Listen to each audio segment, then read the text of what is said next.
The Hindu Hindi सार में हम उस न्यूज़ की चर्चा करते हैं जो सिविल सेवा परीक्षा की प्रारंभिक मुख्य परीक्षाओं, साक्षात्कार और निबंध के लिए उपयोगी होती हैं। इस समय आज के जो सबसे ज़्यादा चर्चा का विषय है वो है कोलंबो में बिम्स्टेक के मंत्रियों की बैठक हो रही है, इससे संबंधित खबर है।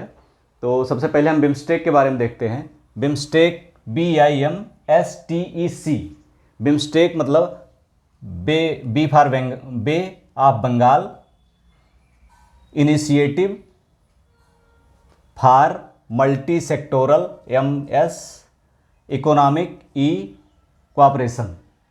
ये एक क्षेत्रीय संगठन है जो भारतीय उपमहाद्वीप में एक दूसरे देशों के साथ साझा सहयोग, वो तकनीकी, इकोनॉमिक, इस क्षेत्र में सहयोग को बढ़ावा देता है। इस समय जब कोविड पैंडेमिक है, पैंडेमिक के दौरान और भारत यूक्रेन संकट है, ऐसे में अर्थव्यवस्था का स्लो होना या अर्थव्यवस्था विश्व के लिए डिसास्टर है, ये आपदा की तरह है और भविष्य में इसकी ज़रूरत हमें पड़ सकती है।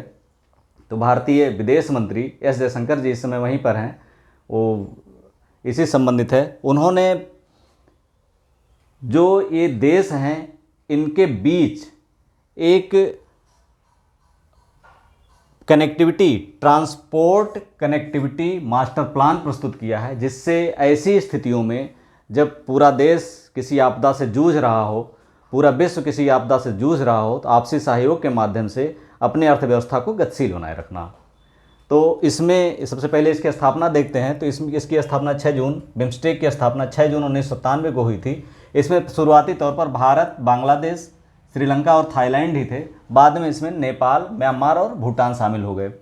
अभी ये ऐसे देश है जिनकी कनेक्टिविटी भारत से एकदम जुड़ी हुई है, और अगर ये देश आपस में जुड़े रहते हैं तो इनकी अर्थव्यवस्था काफ़ी किसी संकट से बचा जा सकता है। अभी हाल में भारत ने इन देशों को कोवैक्सीन की बहुत सारी खुराकें कोविड टीकाकरण के लिए उपलब्ध कराई थी। इस तरह के तमाम सारे सहयोग, आपसी सहयोग ये देश आपस में कर भविष्य में अर्थव्यवस्था के संकट से स्वयं को उबार सकते हैं। इसमें ये देखने वाली बात है, इसमें पाकिस्तान इसका सदस्य नहीं है। भारत इस समय जो है, इसके मेन एक और चर्चा का कारण है बिम्स्टेक के, जो इसमें कोलंबो में मंत्रियों की बैठक हो रही है, इसमें चर्चा का एक और कारण है क्योंकि इसमें म्यांमार को भी आमंत्रित किया गया है। और हम जानते हैं कि फरवरी 2022 में म्यांमार में आंग सान सू की तख्ता को, या डेमोक्रेटिक सरकार की तख्ता को पलट कर वहाँ पर इस समय सैन्य प्रशासन है। तो पूरे विश्व की निगाहें इस वजह से भी हैं क्योंकि इसमें बुलाने का मतलब है कि उनको औपचारिक मान्यता देना है।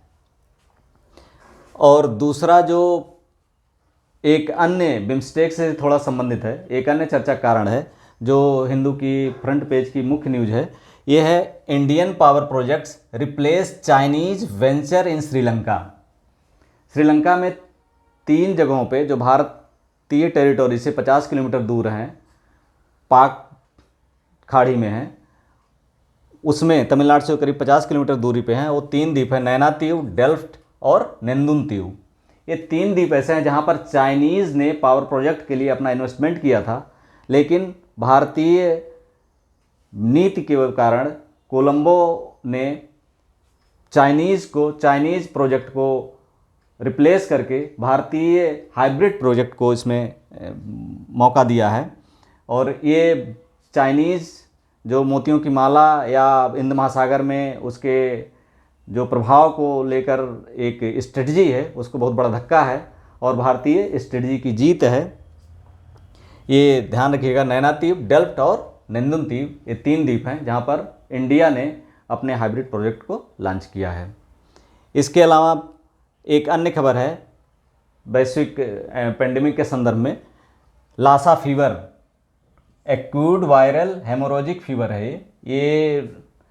इसमें इंटरनल ब्लीडिंग, जैसे डेंगू में होता है, इंटरनल ब्लीडिंग होती है इस फीवर की वजह से। और ये 80% लोगों में सिम्टम नहीं रहते हैं, जैसे ओमिक्रॉन कोरोना के केस में होता है। ओमिक्रॉन का जो वायरस था इसमें अधिकतर में सिम्टम नहीं आते थे, बहुत कम आते थे।